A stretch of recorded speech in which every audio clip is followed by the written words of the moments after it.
हर बार उजड़ के फिर खड़ा हुआ।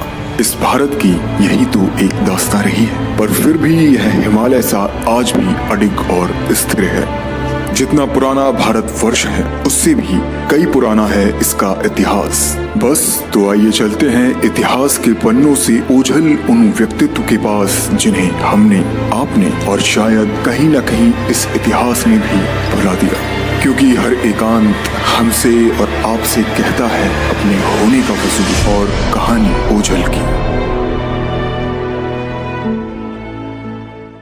माता सीता यहाँ पर आकर के रुकी हुई है और ये सिद्धपीठ के नाम से माता सीता के भी नाम से जाना जाता है।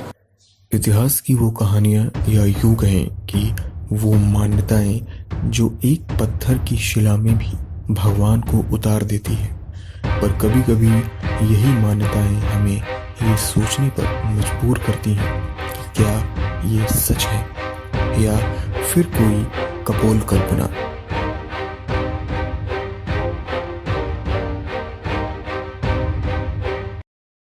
आप जब भी मंदिर जाते हैं तो क्या आप वहाँ पर पत्थर चढ़ाते हैं? नहीं ना।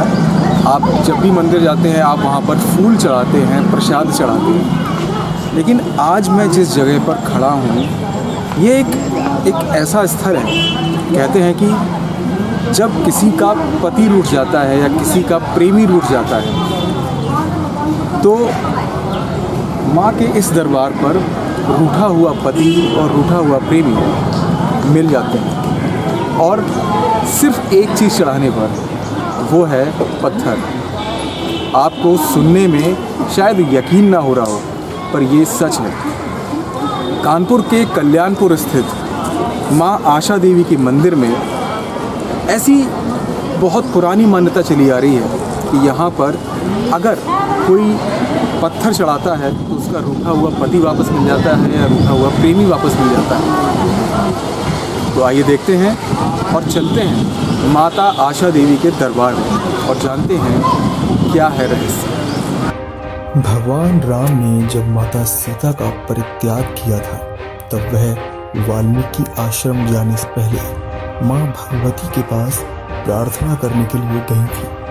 मर्यादा पुरुषोत्तम श्री राम के बेटों लव कुश की जन्मस्थली बिठूर से महज कुछ दूरी पर स्थित आशा देवी मंदिर माता सीता के प्रार्थना का स्थान हुआ करता था। ऐसी मान्यता है कि सीता जी ने धरती में समाने से पहले यहाँ पूजा की थी। कानपुर के कल्याणपुर थाने के पास बने आशा देवी मंदिर की अनूठी मान्यता है। यहाँ भक्त फल या भोग नहीं बल्कि ईंट पत्थर चढ़ाते हैं।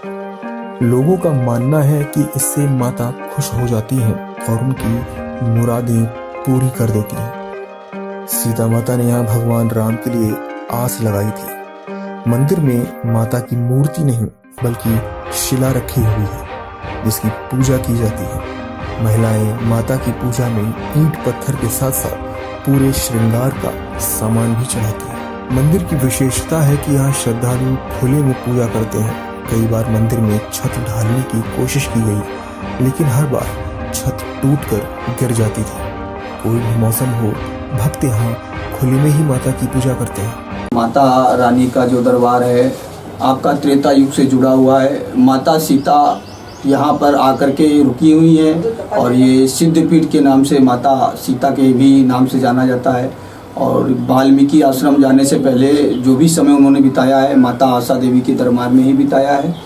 और इस मंदिर की मान्यता अनेकों प्रकार की हैं, जैसे कि यहाँ धरन रखना ईंट रख करके, और आपके ये बकरे छोड़ना और घंटे बांधना और मुंडन, शादी विवाह, मतलब कि क्षेत्र में लगभग कोई भी शुभ कार्य होता है तो माता रानी की अनुमति लेना मुझे लगता है भक्तों के लिए सबसे पहले प्रथम होता है। इसलिए अच्छा, ऐसा भी कहते हैं कि माता रानी के ऊपर छत नहीं जी, जब माता रानी की छत का तो क्या है ना कि आज तक कभी डलाई नहीं गई, हमने तो कभी देखा नहीं, और जिस चीज़ को देखा नहीं तो उस विषय में बात करना हमारे लिए तो ठीक नहीं।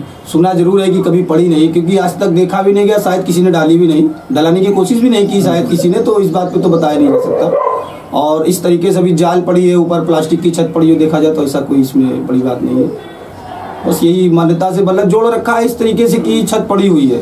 और मतलब कि पड़ी क्या, कभी जीवन में हमारे ख्याल से तो नहीं पड़ी, क्योंकि पहले के जो मठ मंदिर हुआ करते थे, मठ हमेशा खुले हुआ करते थे, मठों की मान्यता खुले में ही हुआ करती थी। और ये सिद्ध पीठ है, स्वयंभू, मतलब जिस तरीके से शिव जी का स्वयंभू अवतार है वैसे ही माता रानी की शिला रखी स्वयंभू है। तो ये कहना गलत नहीं होगा कि रामायण काल से भी कई सालों बिल्कुल त्रेता युग से ही संबंध है इस मंदिर का। जी।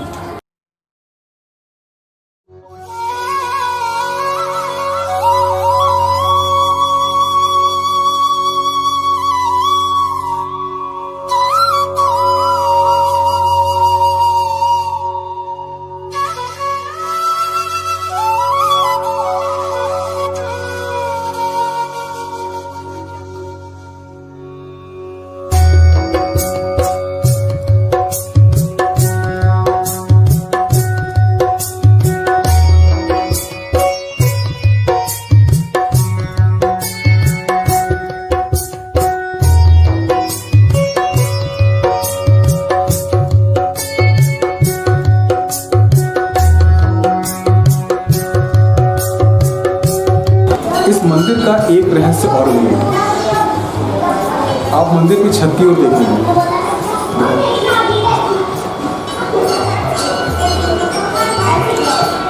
कहते हैं इस मंदिर की कभी कोई छत बनी नहीं पड़ी, और अगर किसी ने बनाने की कोशिश भी की वो छत टूट गई।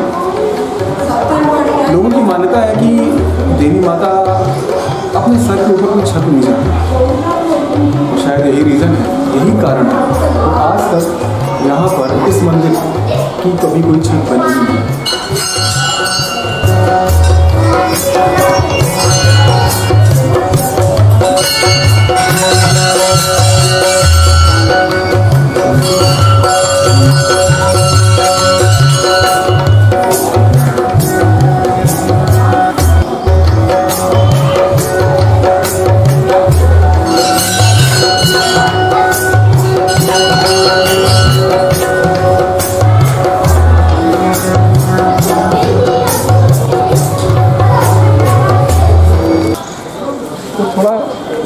मंदिर के बारे में क्या रहस्य है, क्या यहाँ का इतिहास है? क्योंकि यहाँ पर जो सीते माँ थी, वनवास जब हुआ था, ये आशा मंदिर नाम से प्राप्ति है, और आशा लेकर आशा मंदिर में यहाँ छोड़ गए थे श्री रामचंद्र जी। यहाँ पर लक्ष्मण भी आए थे, हनुमान जी भी आए थे, उनके बाद में ब्रह्मपुत्र पहुँचा गए थे।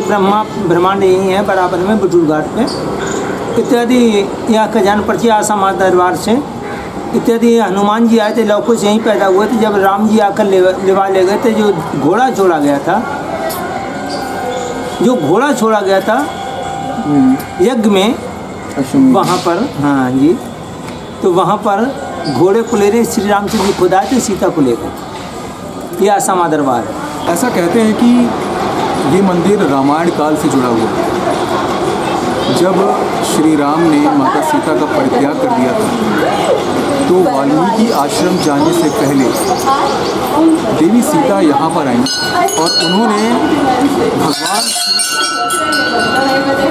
उन्होंने भगवान श्री राम को दोबारा पाने के लिए यहाँ पर एक ईंट रखी। कहते हैं कि उस समय देवी माता ने उनकी प्रार्थना को स्वीकार किया और एक दिन उन दोनों का दोबारा मिलन हुआ।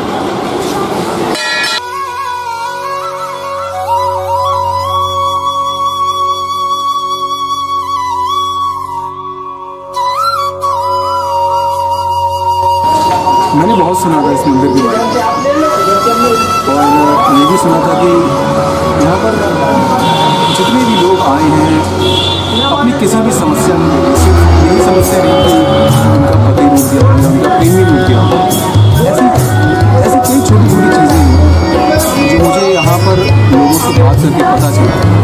और उन्होंने भी कहा कि इस मंदिर पे आने से मुझे हर मनोकामना पूरी होती है। खैर, ये यहाँ के लोगों की आस्था है और आस्था पर कोई तर्क नहीं।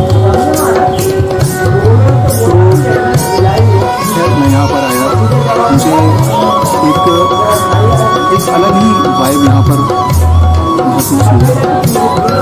एक शक्ति भी है, माँ का दरबार है और एक शिला है जिस पर लोगों की अटूट आस्था है। खैर मैं तो यही कहूँगा कि हमारा देश एक ऐसा देश है जहाँ के हर चप्पे चप्पे पर न जाने ऐसी कितनी कहानियाँ मौजूद हैं, अपनी बारी में आप जानते भी नहीं। तो मेरी आपसे गुजारिश है कि एक बार आप इन जगहों पर आए, समय निकालें और अपने देश के इतिहास को जानें। और मुझे आशा है कि ओझर के इस सफ़रनामे को आपने पसंद किया। हम ऐसे ही आने वाले समय में कई स्थानों, कई व्यक्तित्वों के बारे में आपको जानकारी देते रहेंगे।